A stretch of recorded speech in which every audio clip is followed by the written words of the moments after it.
Sambal tumis udang petai khas Dayang sediakan resepi untuk peminat udang dan juga petai. Jom kita tengok resepi dan bahan-bahan dia.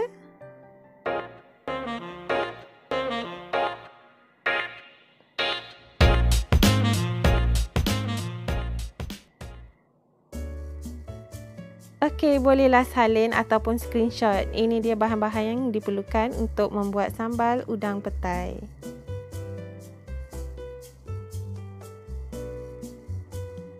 Untuk sambal tumis kali ini, Dayang pakai udang saiz sederhana. Ada dalam 12 ke 15 ekor macam tu untuk 350 gram. Jangan lupa untuk tekan subscribe dan juga butang loceng untuk notifikasi dan video yang terbaru ya. Bawang putih 2 ulas, Dayang potong kasar. 2 biji bawang besar. Bawang besar ni yang berwarna merah tu, bawang India. Dan gunakan 1,5 biji untuk kisar halus dan juga lagi setengah biji dan tinggalkan untuk dan potong dan tumis sebelum kita masak sambal nanti.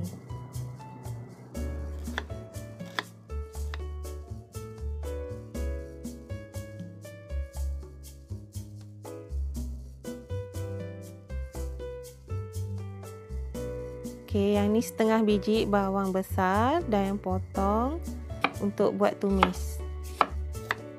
Yang lain dalam baki dan mangkuk tu Dayang akan blend dengan bawang putih dan juga cili kering untuk kita buat sambal tumis.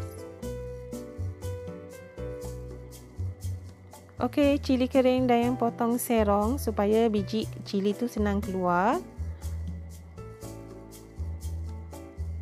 Dan sambal tumis ni Dayang tak perlukan biji cili sebab Dayang tak nak dia jadi terlalu pedas. Untuk resepi kali ni Dayang gunakan 15 tangkai cili kering untuk tahap kepedasan dalam 5/10 macam tu.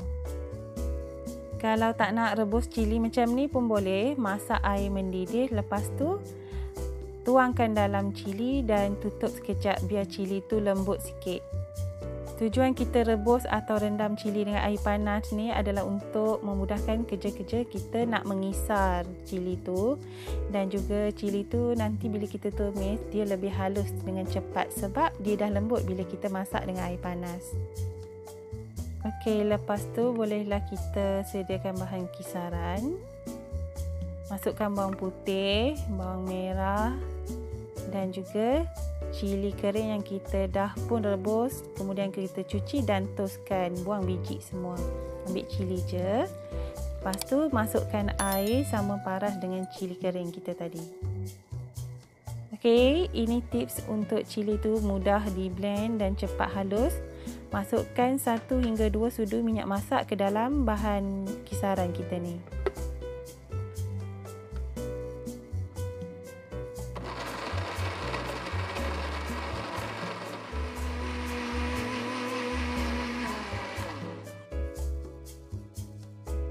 Okey, macam ni dah cukup siap untuk kita tumis. Masukkan minyak masak dalam 1 cawan. Untuk menumis sambal, selalunya Dayang memang akan gunakan sukatan minyak yang banyak. Tujuan dia supaya cili tu betul-betul akan masak dan sambal kita pun akan tahan lama. Kalau kita tumis dengan minyak yang cukup dan lebihkan sikit pun tak apa. Bila minyak dah panas, masukkan dan tumis dulu bawang yang kita dah potong nipis awal-awal tadi. Lepas tu bolehlah kita kacau-kacau dulu dan biar sampai bawang ni layu dan naik bau dan terbit aroma dia tu.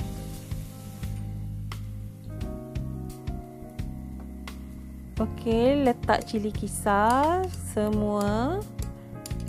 Lepas tu terus kecilkan api. Sambal tumis ni kita kena masak dengan api yang paling kecil sekali untuk bagi dia pecah minyak secara perlahan-lahan. Kacau gaul biar sebati bahan kisaran dan juga bawang goreng.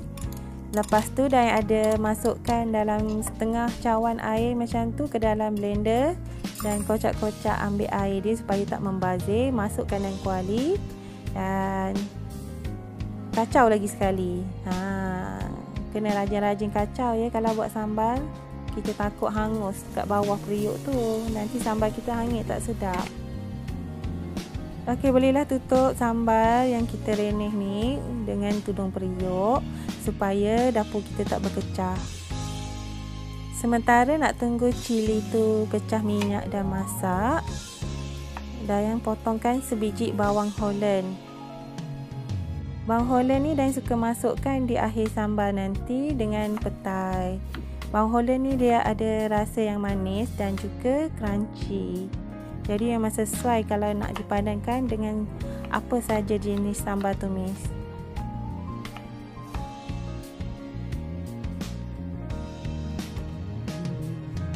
Okey, potong nipis macam ni dan ketepikan dulu sekejap. Dan juga bolehlah kita sediakan udang juga. Untuk resepi ni, Dayang cuma gunting buang ekor dan juga muncung serta janggut udang sahaja. Kulit memang tak buang sebab Dayang suka nak isap-isap dia punya kulit masa dia masak sebab udang tu dia manis kat kulit tu. Sambil-sambil tu jangan lupa kita buka tudung dan kacau-kacau kita punya cili supaya dia tak hangit kat bawah.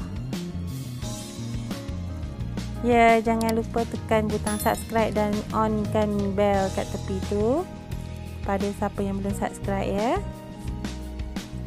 Bila sambal dah mula menggelegak macam ni, dah masukkan 3 sudu besar sos cili. Tujuan dia untuk menggelapkan dan juga memberi rasa yang sedikit manis pada sambal kita. Dan juga dah masukkan 2 sudu besar gula.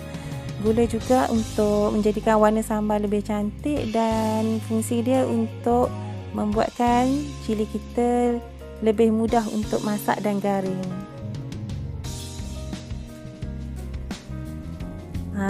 Tengok dia punya warna dah bertukar dan cili pun dah mula naik minyak.